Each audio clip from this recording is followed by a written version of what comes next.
and in today's video we're going to be looking at this. As you can see, it's a Nissan GT-R, but this one has been played with a little bit. I'll let you know about that in a second, but the main reason why I'm reviewing what is an old car, in fact it's a discontinued car, that's the main reason why I'm filming it. Nissan are no longer producing or creating the GT-R anymore. There is talks as to when they'll do another one in the future, but I think in summer, I think the last batch of orders are coming on GT-Rs. That is it, that is the end of it. And to me, that's a bit of a shame, because if Nissan don't decide to do the GT-R, this could go down as one of the greatest cars ever. In fact, in my opinion, the GT-R changed the way cars behaved.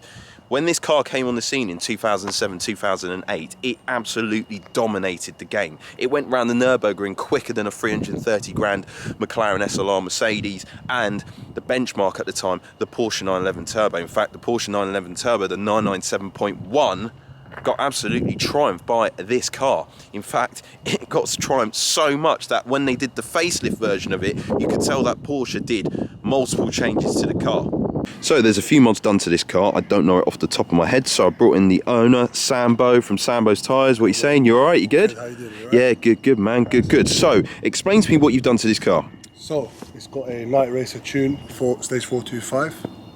Essentially it's like a stage 2 on most cars, but it consists of downpipes, straight through exhaust 4-inch, your intakes, and we've had the intercooler upgraded as well.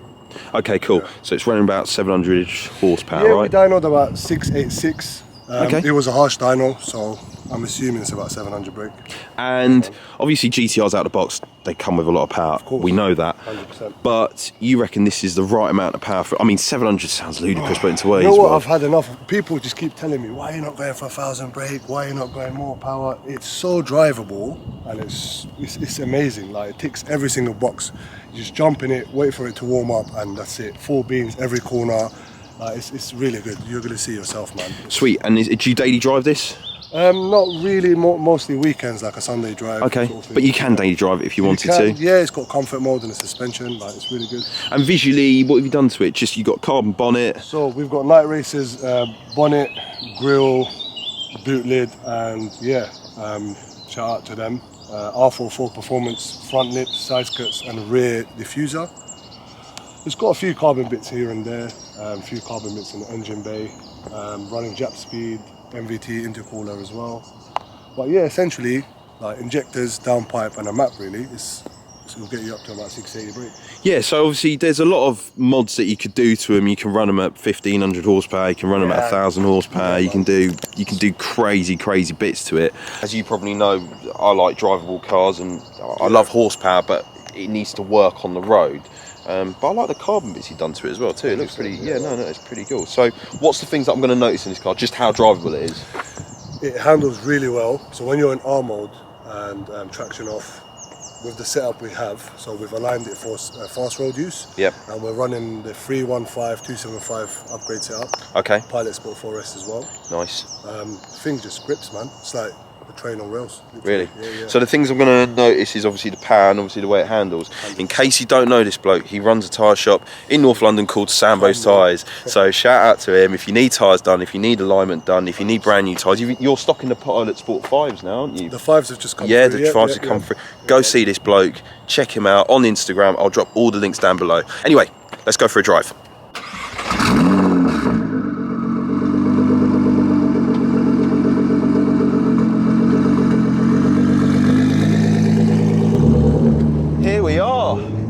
In an R35 GT-R. I haven't driven one of these in quite a few years. I think the last one I drove was like a 2010, 2011 one that had like a Litchfield kit on it. Never driven a night racer one. So yeah, let's talk about the things I love about the GT-R. As I mentioned already, you know, it's been around now for 13 years, probably one of the longest production sports cars of this century, shall we say, and it doesn't feel old in the sense of, you know, it's got torque vectoring all-wheel drive, it's got clever electronics. In fact, a lot of the modern day supercars have taken and incorporated their own technology from this car. So if anything, this became a technological highlight. However, a lot of people criticise this for being like a video game on wheels, that it's too electronic, that it's too, you know, easy to drive. No way, this does still feel mechanical. So obviously all GTRs came with a dual clutch gearbox as well too, all-wheel drive but predominantly rear bias as well too. It's got launch control, we'll try that out in a second, but 700 horsepower. Sambo thinks that 700 horsepower is usable. I suppose in a way it delivers its power, maybe. So far, this facelift GT-R feels by far the easiest and the most refined of them all. Early GT-Rs always felt a little bit clunky and, you know, jittery. They make all sorts of weird noises. They sound like they're broken, but really they're not. This feels super refined. Obviously, this one's got the modern interior as well. I love this electronics readout, which is basically made by Polyphony Digital, who make the Gran Turismo game. It shows you your boost pressure. That all works still in conjunction with the map. Driving it normal feels all right. Feels very docile. The seating position's lovely. I forget how practical these GTRs are. Doesn't feel like an old car. What happens when I just squeeze the throttle? Oh. Don't know if you can hear that wastegate noise, but that sounds pretty special. Okay.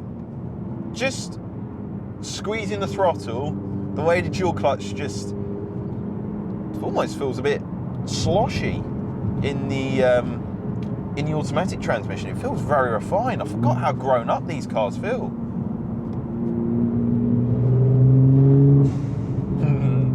Quite like the wastegate noise. Now, what makes usable power? It doesn't mean that you have to go flat out in it all the time. It's more so just, you know, second gear, sort of hard full acceleration, overtaking speeds.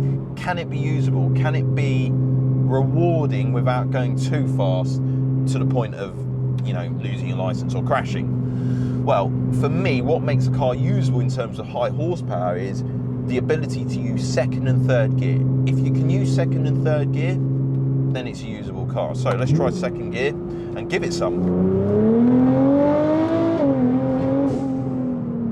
Okay, that's fast. That is fast.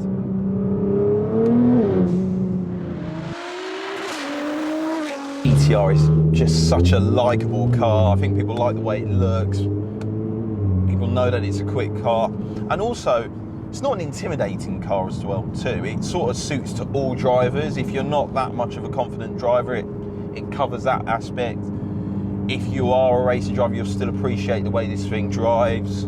I, for one, love it because I just love the fact that it's quite practical. You can squeeze 4 people in there as well too. It's got a boot. It doesn't sit too low. You can see it over the speed humps quite well. It's very usable in that sense. Yeah, that's quite quick. That's actually very quick. We do that again. What I like is the progression in the power band. Actually, it doesn't come in like a sudden wallop. Certain remaps on cars, you know, they overdo the boost too much. So when it cuts in really strong. This is nice and progressive and linear. I mean, it's more of a surge than a kick. It's a nice progression of power, and it's one of those that you have to keep an eye on the speedo. It's quick.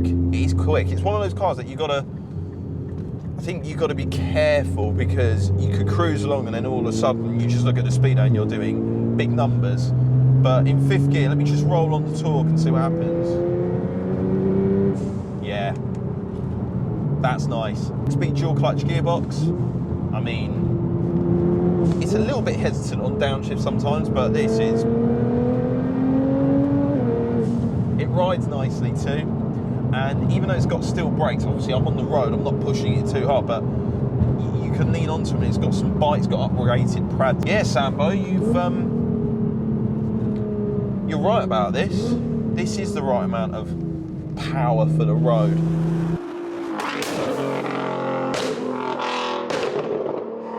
But again, its depth of ability is the GT-R. You just knock that into some auto, cruise along like this, and no presto. It's just very docile, very civilized, just very usable in that sense. And it's nice. I do like it. I like the interior layout. I know it's old, but I know everybody gets a bit worked up on interiors nowadays. But this is all right. This is actually quite a nice setup. I see out of it really well.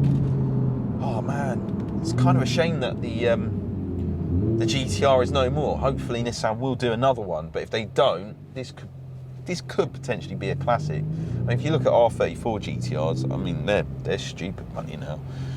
So these are what, 85 new, they're hovering around the 60 grand mark. Still a lot of car for the money, you know. If you compare this to a 992 Turbo S, don't get me wrong, it's a better car, but that's obviously a lot more money, you know, sub 200 grand for one of those, and this is knocking on the door of 80, 85 grand new. And you can pick one of these up for 60 grand, like a nearish new one. It's a lot of car for the money. What happens if I just put it in auto and just let it drop down? Oh, wow. Yeah, that's some speed. Yeah. Wow. Sometimes it's nice to just hop into a car you haven't driven for a while and just see what it's like.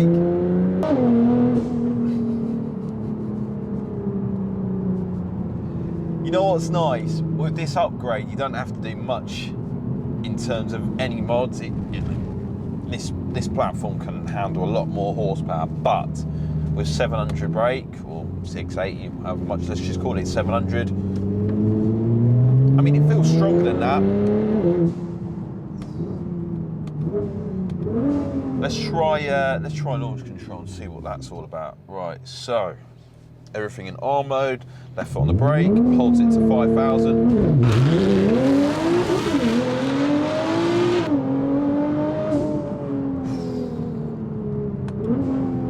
What can I say? 700 horsepower Nissan GT-R that does, well, that's definitely low 3s to 60. I wouldn't be surprised if it's in the 2s, but yeah, that's my reaction to it.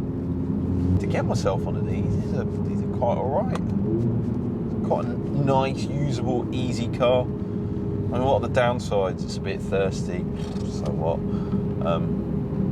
It's quite characterful, this V6 as well too. It's not a 4 litre flat 6 from a GT3, but it still makes a purposeful, nice growl as well too.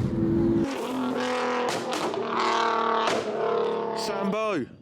Yes. Thank you very much, man. Thank you, man. Appreciate it. Do you know what? It's usable. It's usable power. It's all right. You can use second, third gear without braking. Well, no, without going above the speed limit too much. Better be careful what I said there. But yeah, night racer with this kit. That's all you need. Yeah, 100%. I think this is like the best it gets, man. For daily use, for weekend use, if you want to have some fun, it's there, man. Yeah, anything above 1,000 is like overwhelming, I believe, anyway. Like, 1,000 horsepower, that's Veyron territory. You don't need that much, but it is usable power, and it stops well as well too. What have you done? Pads on this as well? We've done. Yeah, so upgraded Alcan discs, so yep. bigger front and rear discs. Okay. We've just got some yellow stuff pads. Rocking some 25mm BMX spacers all round. Oh, okay. Yeah, shout out to my team, Sambo's Tyres. Well. Sambo's Tyres. Well, that's it. Well, that is the end of the video. Thank you very much, Sambo. Go check him out if you need tyres as well too. Sambo's Tyres, links in the description down below. They also, you do powder coating as well for wheels too? Yeah, I mean, we do quite, main bread and butter is tyres, obviously. Yeah. We do powder coating, diamond cutting, custom finishes, wheel alignment, geometry setups, fast road. There you go. Track, drag racing, anything. Well, I need you for in the future then. I need you in the future. Thank you very much. Please like and subscribe. Until next time, folks. See you later.